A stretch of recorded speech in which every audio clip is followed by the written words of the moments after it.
Okay, let's get into audience questions for the week. Three questions every week. First one today is from Brian. Brian says, "Hey, David, what evidence leads you to believe people are fundamentally or generally good, like you and Joe Rogan both said on the Joe Rogan show?"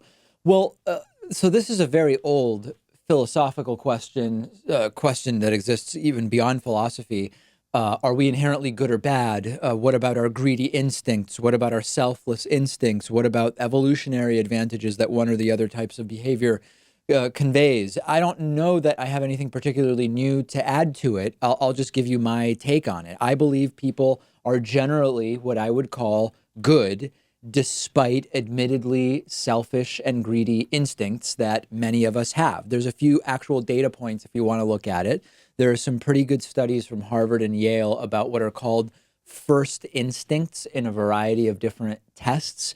And people's instincts overall tend to be towards cooperation, even if selfishness is in the background as a motive sometimes for that cooperation. And that brings us to what I think are some of the more compelling sort of data points on this, which are evolutionary advantages. Humans that better cooperate historically have done best. So in a sense, there has been a natural selection towards cooperation and people that are sort of open to acting in a way that benefits their group, even if underlying that are selfish or self-centered interests. And I think one of the really interesting things about this is a lot of the history on the evolutionary role of religion. And although I am not religious myself, and I believe that modern religion is rife with problematic ideas, blindly dogmatic thinking,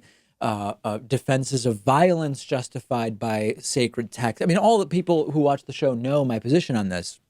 I actually do believe that there are many points in history where religious belief conferred an evolutionary advantage, where if you were not in the religious group, it was less likely that there would be sort of cooperative relationships with the people that you were living with, whether it's in a village or wherever else, and that those people tended to not do as well. So yes, selfish instincts exist, but over time, nature, in a sense, has selected for cooperative tendencies, even if those tendencies are rooted in some long-term plan that is selfish. In other words, well, I will act in a way that is cooperative because I believe that that will actually better serve me personally in the long run. Well, you're still cooperating in that sense.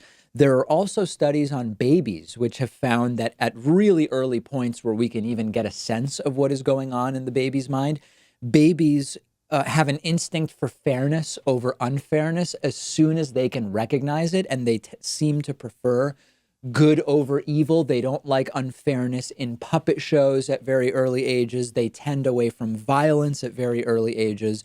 And in the end, statistically, most people are not violent people who are committing acts of violence in the real world. Most people are not criminals as defined by society.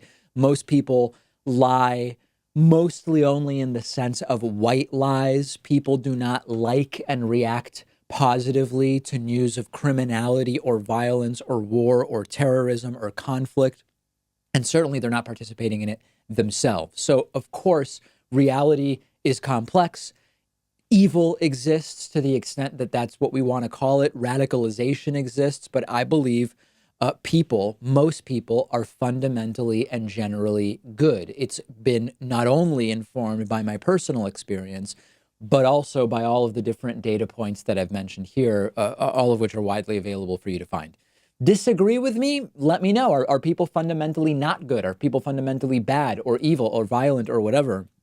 I'd love to hear from you about this.